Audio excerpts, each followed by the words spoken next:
Hey guys, welcome back to my kitchen and my channel. I'm Lori the Frugal Mom. So tonight I did make a no-bake, low-carb, low-sugar strawberry cheesecake. It's in the refrigerator rather, setting up. And we will visit that tomorrow morning after it's set, and I'll show you how to garnish it and whatnot. However, I am going to do one more thing before I go to bed, and that's to make homemade yogurt. Homemade yogurt is a pretty easy thing to make. There's several methods, but what I'm going to do is the cold start method with my Instapot. So let me show you which one I have. So this is the Instapot Duo. It's a 6-quart. I've had it for about 4 years. I love my Instapots, can't say enough about them. This one has a yogurt button. You can make cold start yogurt in any Instapot that has a yogurt button by simply putting your ingredients in, hitting that yogurt button till it's normal. It'll incubate for 8 hours. You want to put your top on your Instapot for that whole time with the valve open. You can also put a plate on top of it if you don't want to put your top on. It's up to you. So what I've gotten here, there you go guys, is 2 59-ounce Fairlife ultra filtered milk. I use the 2% to cut the fat a tiny bit. You could use whole. It also will work with 1%. It's lactose free, which is a great thing for those of us who have issues with the lactose. And I am going to add 1 container, I'm not sure how to say this, I think it's Whisk yogurt by Yoplait. You can add any starter. This has got your healthy bacterias that will help your yogurt to incubate. I have a whole gallon here, so I'm going to add this whole thing. It's really not very much, and I like the vanilla flavor. You don't really want to put anything flavored in here because it might mess with the incubation. If you do want to try to flavor it, you're going to want to do that after it's already set in your refrigerator. It sets for 6 hours after. And I'm also going to add a teaspoon, sorry guys, vanilla extract, because you know that I like that. Pure vanilla extract only. Okay, so let's see if I can put you down. See if I can figure this out again, y'all. I know, I'm not from the South, but for some reason I say y'all a lot. I hope I'm not offending any of you from the South. I know I have a couple followers there. Let's see what I can do. Lean you up against the jar. And I know it's hard to see into the Instant Pot. So, a couple other things to keep in mind. Some people will add sweetened condensed milk. I don't always do that because I am diabetic, as you all know. So, I'm not looking to add any sugar. You can also add sugar-free coffee creamer. You want to stick with like vanilla or coconut flavored. A lot of people like to use the pure coffee creamers. You just don't want to put, like I said, like any chocolate milk or anything funky like that in there.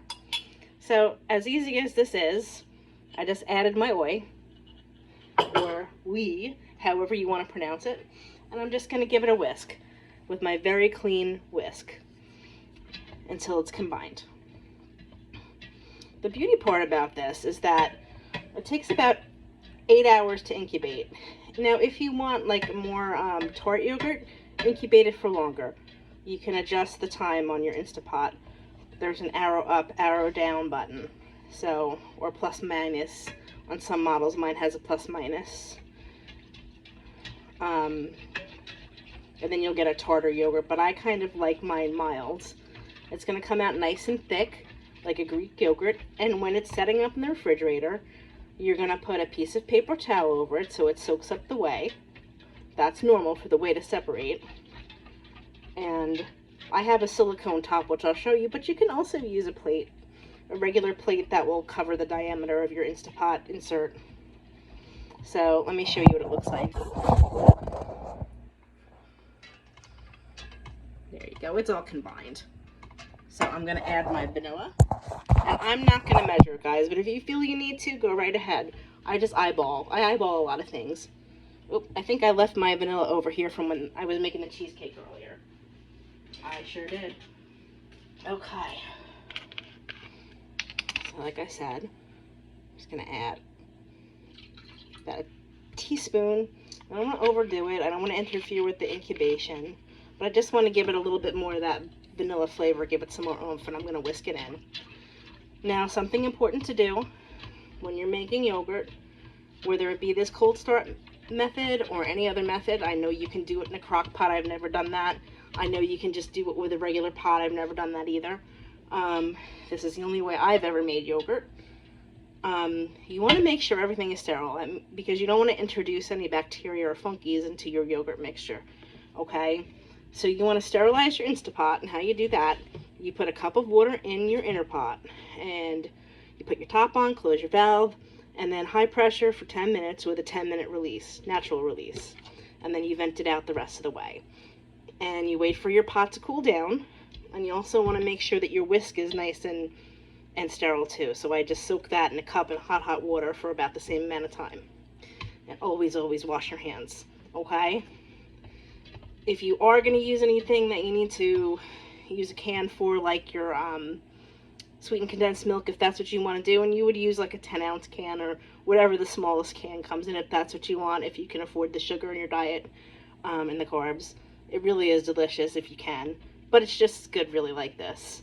Then you're going to want to wash off that can too before you open it. Okay, so now that I've got everything whisked, let me remove my whisk from the Instapot. Bear with me, y'all. Again, I said y'all. You are going to take your Instapot cover, you're going to leave it open, you're not going to seal it, you're going to leave it on venting, you're going to close it and twist it until it sings you. That's what I call it. And then you're going to come over here to your yogurt button. Where is that sucker? There it is. And it's going to end up on normal, and you're just going to let it be. And it's going to count down, and it will be done in 8 hours. So you don't want to leave it sit for too long afterwards. See, it's going to start to count down now.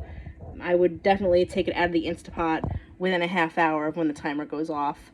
So let's see, it's 12:30 here. So 8 hours from here would be 8:30 in the morning. So I'm going to set my alarm for then. So I will show you what it looks like in the morning, and then what it looks like when it's set. I look forward to seeing you tomorrow. So please like, share, and subscribe. I really appreciate all my new subscribers. Thanks so much for watching. Have a great night, guys.